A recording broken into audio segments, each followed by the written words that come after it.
Morfemas da língua portuguesa. Então hoje quero continuar tratando sobre desinência verbal e hoje eu acho que o tema será, segundo a minha lembrança, me traz aqui olhando o livro, eu acho que será pretérito perfeito, né? Pretérito perfeito do modo indicativo. Pretérito perfeito, no caso, ele é o tempo verbal e aí indicativo é um modo, né? Vamos ver o que o pequeno texto tem a nos dizer sobre isso, pretérito perfeito. Eu estou construindo uma playlist nesse canal sobre morfemas do português, como já mostrei. Eu adotei este livro porque quando eu fiz essa disciplina de morfologia da língua portuguesa, ou seja, o estudo da palavra da língua portuguesa, entre aspas aí, a professora começou a disciplina com esse pequeno livro do Walter Ked, então por isso que eu escolhi também começar dessa forma. E aí estou destrinchando, né, cada partezinha aqui. Desinências verbais são morfemas que sempre vão aparecer no final de palavras, de verbos geralmente, claro, porque são desinências verbais, no final de palavras e sempre de palavras variáveis, porque na língua portuguesa existem palavras variáveis e palavras invariáveis.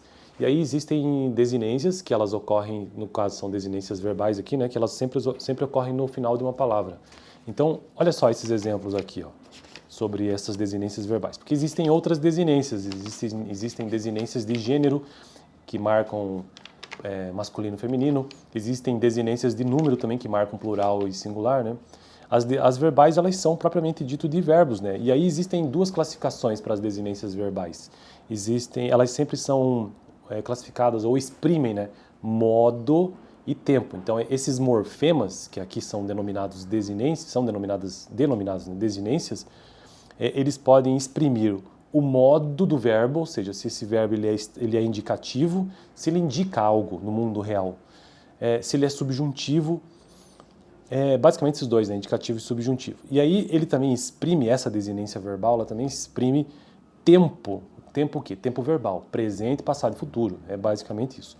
Então vamos ao tema, né, que é pretérito perfeito.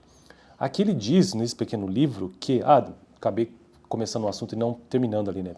Então, desinências verbais, deixa eu finalizar essa parte. Desinências verbais, eles são morfemas. E o que são morfemas? Morfemas são unidades, as menores unidades, são unidades da língua que possuem significado.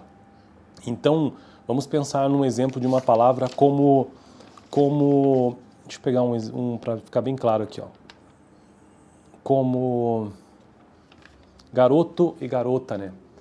São duas palavras diferentes, possuem significados diferentes, principalmente por conta da desinência de gênero, a única coisa que varia nessa palavra aí. Então, garoto, esse O lá do final, ele é um morfema, que tem um significado, ou seja, que esta palavra está no masculino, ou garota está no feminino. Então, isso que eu quero dizer, que morfemas são pequenas partes daquela palavra que têm significado e que são amplamente utilizadas, morfemas, né, utilizados na língua, e eles são recorrentes.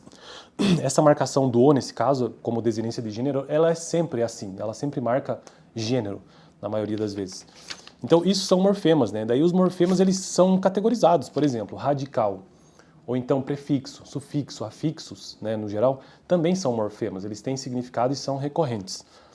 Pense em uma série de palavras como ferreiro, ferro, ferradura, ferramenta. Essas palavras, embora elas tenham significados diferentes, eles têm ali uma base, né, que no caso é o quê?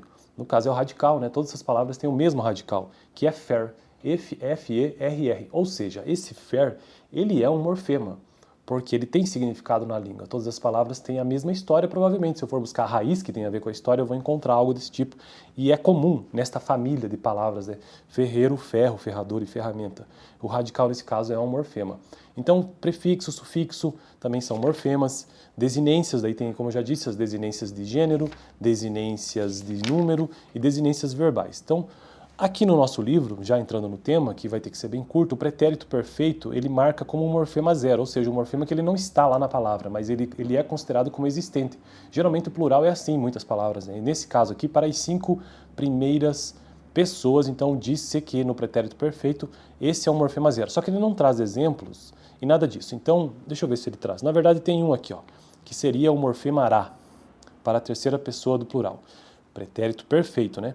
O pretérito imperfeito, que foi o que eu tratei no vídeo passado, são aquelas ações, aqueles verbos que exprimem ações feitas no passado, mas que não foram concluídas. Por isso, pretérito imperfeito. Daí, as desinências verbais, os morfemas que mostram isso, depende da conjugação do verbo, de primeira, segunda, terceira, porque os verbos na língua portuguesa, pensando no infinitivo, eles sempre são de primeira, segunda, terceira conjugação, ou seja, ar, ir.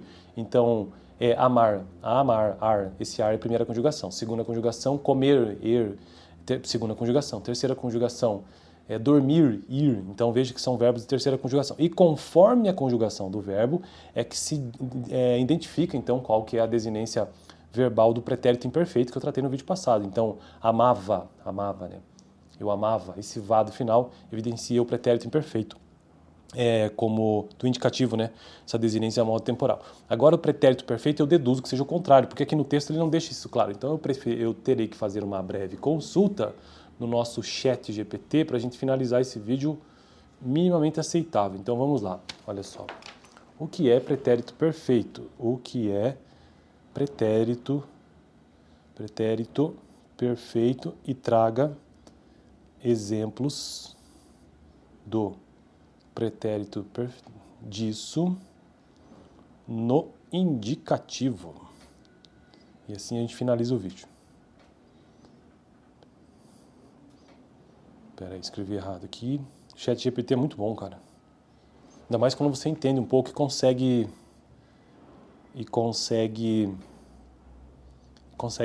verificar se isso faz algum sentido. E aí eu acabei de mostrar no livro qual que é o conceito. Então, tecnicamente, o exemplo que eu trouxe aqui, ele tem que bater, né? Se a minha internet conectar, que agora eu fiquei sem conexão.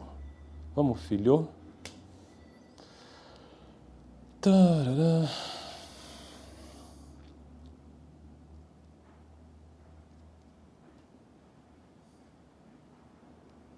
Visitantes, internet da PUC chama visitantes, se você for aluno, né?